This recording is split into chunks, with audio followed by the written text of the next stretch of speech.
मजलूमों की तरह आंसू गिराना बंद करो। अरे जब पूरी दुनिया में 313 थे तब नहीं डरे। क्या बात है, वाह वाह वाह वाह वाह। जब पूरी दुनिया में सिर्फ 313 थे तब न डरे। और बलियाबी तो दो टूट कहता है कि एक अल्लाह से डरने वाली कौम को बंदर और छुछुंदर से डराने की गलती मत करना। क्या कहने, वाह वाह वाह वाह। बांध रखा है मेरे आलिमों ने सब्र की रस्सी से। सही बात, बेशक। जिस दिन ये गांठ सरक गई उस दिन कुछ भी हो सकता है।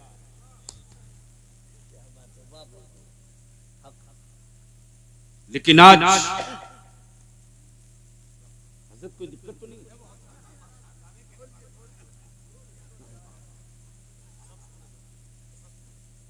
तो एक बार बोल के बता दें या रसूल अल्लाह, या रसूल।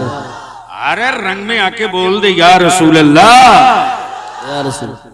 पूरी दुनिया में सबसे ज्यादा गरीब मुसलमान, कमजोर मुसलमान, कम पढ़ा लिखा मुसलमान, और सबसे ज्यादा वाहियात खर्च है मुसलमानों के पास। सही बात। अब यहां रुक कर एक कड़वी बात कहना चाहूंगा। असद वो एक है अकीदत, एक है हकीकत, एक है जरूरत। अकीदत कहती है कि चलो मदीना चले, लेकिन मुस्तफा की शरीयत कहती है कि हर साल मत जाओ। अकीदत कहती है कि मस्जिद का मीनार 200 फीट ऊंचा हो, लेकिन मेरी कौम की जहालत और मेरी बेटियों की जवानी का बोझ कहता है कि 200 फीट ऊंचा बुलंद मीनार बाद में देखना, अपने पड़ोस के गरीब बाप की बेटी की पहले रुखसती करा लो फिर सोचो। क्या बात है, वाह वाह वाह वाह वाह वाह। बहुत अच्छा पैगाम दे दिया आपने, बहुत अच्छा पैगाम दे दिया। जवाब नहीं है। नमाजों की कबूलियत के लिए संगे मरमर का होना जरूरी नहीं। तवज्जो चाहो। सजदों की कबूलियत के लिए ग्रेनाइट का होना जरूरी नहीं। अमन नबी का इश्क सलामत है तो खेत में भी सजदा करेगा मेरा रब कबूल। वाह वाह वाह वाह, सुभान अल्लाह, सुभान अल्लाह, सुभान अल्लाह, सुभान अल्लाह। लेकिन दिक्कत कहां है? अकीदत के सौदागरों ने चादर में उलझा दिया। अकीदत के सौदागरों ने जन्नत का सौदा शुरू किया। जी जी। अकीदत के सौदागरों ने मेरी नस्लों के ज़हनो फिक्र पर बांध दी। लेकिन इस गांठ को भी खोलना हम उलमा की जिम्मेदारी है। इसकी परवाह मत कीजिए कि कौन हजरत नाराज होंगे, फिक्र इसकी कीजिए कि मेरी मिल्लत कहां जा रही, मेरी नस्ल। हक है। एक से एक रोज पटाखे फूटते हैं, लेकिन आज थोड़ी सी कड़वी दवा मैं भी पीऊंगा, आप भी पियो। जरूरत है अपने जलसों का मिजाज बदलने का। सैलाब के पानी से खेती नहीं होती। गमले में गंदुम की खेती करके खानदान नहीं पाल सकते हो। नस्लों की आसूदगी के लिए खेतों में खेती करनी पड़ेगी। अकीदत, हकीकत, जरूरत यह है कि मेरे घर के मेरे मुआशरे का कोई बच्चा अनपढ़ न रहे। लेकिन हम मस्त हैं देख लुटाने में। हम मस्त हैं 3 लाख की चादर चढ़ाने में। और कुछ तो ऐसे चंद सिक्कों के दौलत पाने के बाद नशा में आ गए कि कुर्बानी का बकरा खरीदेंगे 5 से नहीं, 10 लाख का नहीं, 25 लाख का। अखबार में उस जानवर की तस्वीर जब तक छपे नहीं तब तक कुर्बानी हुई नहीं। माफ करना, तुमने दौलत की नुमाइश का काम किया है, रज़ाए इलाही के लिए कुर्बानी नहीं किया। बेशक बेशक। इसलिए दो चंद पॉइंट्स ऐसे हैं जिस पर थोड़ी देर आपकी तवज्जो चाहूंगा। पूरी दुनिया का कुफ्र पीछा कर रहा, इस्लाम का, कुरान का, इस्लाम का, कुरान का। एक माहौल क्रिएट किया गया, नैरेटिव सेट किया गया। मदरसों में टेररिज्म, मदरसों में दहशतगर्दी, मदरसों में आतंक है, मदरसों में नफरत, मदरसों में तफरीक है, मदरसों में जिहाद है, मदरसों में मुल्क तोड़ने की बात होती। बलिया भी कहता अकल के तुअरो, तुम 2 नंबर के हिंदुस्तानी हो। अगर 1 नंबर के हिंदुस्तानी होते तो दिल्ली के उन दरख्तों को गिन लिए होते जिन दरख्तों पर आलिमों की लाशें लटक रही थी, और आजादी का फतवा किसी बाबा के मठ से नहीं निकला था। आजादी के जिहाद का फतवा इसी मदरसे से अल्लामा फजल हक खैराबादी का। वाह वाह वाह, सुभान अल्लाह सुभान अल्लाह, वाह वाह वाह वाह। लेकिन हमने कहां लाकर अपनी नस्लों को छोड़ रखा है। कब तक हम सियासी पार्टियों के भरोसे अपनी नस्लों का मुस्तकबिल बनाएंगे? कब तक अपने बच्चों को विकलांग बनाकर रखेंगे? कब तक गैरों की बैसाखी का मोहताज रखेंगे? हम अपनी नस्लों को कब अपने पैरों पर खड़ा होने की लकीर खींचेंगे? और माफ करना, ये भी कड़वा सच है, ये भी कड़वा सच है। मेरे नबी के नामूस पर कोई पत्थर मारे पागल, यूनिवर्सिटियों से कोई प्रोफेसर नहीं निकलता। मेरे नबी की इज्जत से कोई खेले मस्त, किसी स्कूल से कोई लेक्चरर नहीं निकलता। मेरे नबी की इज्जत पे कोई हाथ डाल दे, सेकुलर कहलाने वाली किसी सियासी पार्टी के लीडर के गले से एक आवाज नहीं निकलती। असद इकबाल साहब जी से दारे शरीयत तहरीके बेदारी में आपने थोड़ी सी कटिहार में झलक देखी। 4 स्टेट में हमने अपने उलमा को इकट्ठा किया था, 4 स्टेट के 750। कहां मेरी कौम ने हमारी इज्जत में कमी की जी? कहां कमी की? आज भी मेरे जवानों के दिलों में आलिमों की इज्जत इस कदर। जिनको उठना जल्दी उठो प्लीज,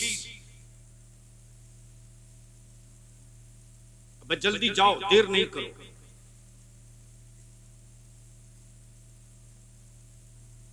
देर न करो, जल्दी जाओ। बड़ी जंग जीतने के लिए 72,000 का लश्कर नहीं चाहिए, 72 हुसैन का गुलाम चाहिए। बेशक बेशक, वाह वाह। सुनोगे तो बोल दो, सुभान अल्लाह। ओए जोर से बोल दो, जोर से तवज्जो चाहो। मैं क्या कह रहा था, दिक्कत हो जाती है। मेरे जवानों ने मेरे आलिमों की कहां कदर नहीं की हजरत। आज भी मेरा आलिम अगर चारपाई से उठे तो ये मेरा नौजवान मेरे आलिम की जूती सीधी करने के लिए तैयार है। बेशक। आज भी मेरे गांव में सिर्फ मालूम हो जाए मेरी कौम के किसी बेटी बहन को कि मेरे मस्जिद के इमाम ने खाना नहीं खाया है, तो आज भी मेरी माएं अपनी औलादों के हक की रोटी आलिम को भेज देगी। आज भी ये वकार और इज्जत है। इसी एहतराम की दीवार को तोड़ने के लिए कुफ्र ने मंसूबा बनाया। आलिमों से दूर कर दो ताकि मजहब की छाप उतर जाए। मदरसों से दूर कर दो ताकि इस्लाम की रूह घायल हो जाए।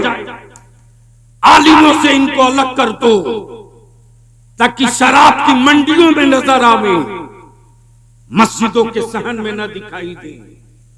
तब बलियाबी दो टुक कहता है, तुम अपने जुल्म के बादल को जितना संवार लो, तुम अपने जब्र के बादल को जितना संवार लो, जब तक मस्जिदों में वारिस अंबिया खड़ा रहेगा और भारत में मदरसे सलामत रहेंगे, न मेरा भारत कभी खतरे में आएगा, न कभी इस्लाम खतरे में आएगा। बेशक बेशक, सुभान अल्लाह सुभान अल्लाह। इसलिए थोड़ी देर के लिए मैं आपकी तवज्जो लाऊंगा, और ये भी सही है कि इस्लाम उसी वक्त लोगों पर हाथ डालता है जब इस्लाम के विरोध और मुखालफत में वो चरम पर पहुंच जाए।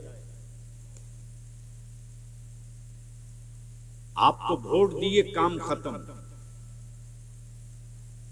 असद बाबू, ये भी एक इत्तेफाक है, जब हम राज्यसभा में थे तो मोहतरम जनाब शफीकुर रहमान बर्क साहब नहीं थे, और जब ये गए हाउस में तो मैं एमएलसी बन गया। आपको क्या पता है कि किस लोहे के, किस तलवार के धार पे दौड़ना पड़ता है। चाय खानों में एक बिस्किट और 3 कप चाय लेकर भाषण देना आसान है। चीखते रह गए खान अब्दुल गफ्फार खान, लीडर पैदा करो, लेकिन हम पर तो ना जाने कौन सा सहर का असर है। हम खुद को मिटाकर गैरों को बनाने के लिए बेचैन रहते हैं। पूरी दुनिया के कुफ्र ने पंजा लड़ा लिया इस्लाम से। इस्लाम और कुरान दो को रोक लो, मुसलमानों को हटाने की जरूरत नहीं पड़ेगी। लेकिन मुसलमान तो है किस गलतफहमी में? मुसलमान सिर्फ एक काम कर दो तो 5 साल के अंदर इसका नतीजा दिख जाएगा। हजरत, एक घर में अगर 5 आदमी है तो 5 मोबाइल है कि नहीं? बोलो, अरे बोलो, है कि नहीं? जोर से बोलो, है कि नहीं? एक मोबाइल का वो कौन चार्ज बोलते हैं असद? रिचार्ज, वो क्या बोलते हैं जिससे वो चलता है? फेसबुक वगैरह का, इंटरनेट, पता नहीं उसको, हमको तो नंबर भी सेव करने नहीं आता।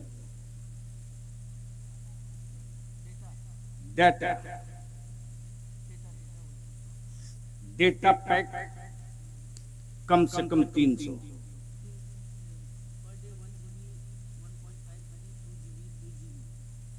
लेकिन महीने में कम से कम 300 में मांगा। एक घर में 5 मोबाइल, बाप के पास भी, बेटे के पास भी, मां के पास भी, बहू के पास भी।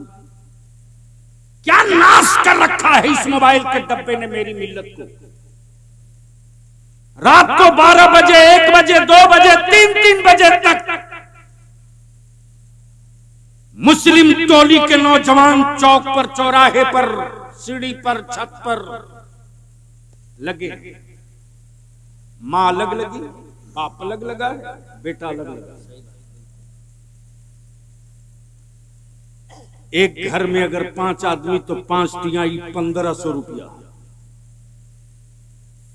अपने जमीन पर हाथ रखकर कभी अपने आप से पूछना, 1500 रुपया तूने डाटा रिचार्ज कराने में खर्च की पर मंथ,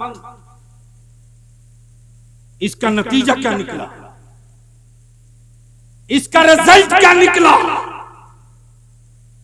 सुबह 3 बजे निकल जाओ तो सड़कों पर गैरों के बच्चे पुलिस की बहाली के लिए प्रैक्टिस करते। मुसलमान का बेटा सुबह 9 बजे उठकर सोकर उठेगा, तुझको होश में लाने के लिए किन किन बीमारियों को दवा दी जाए।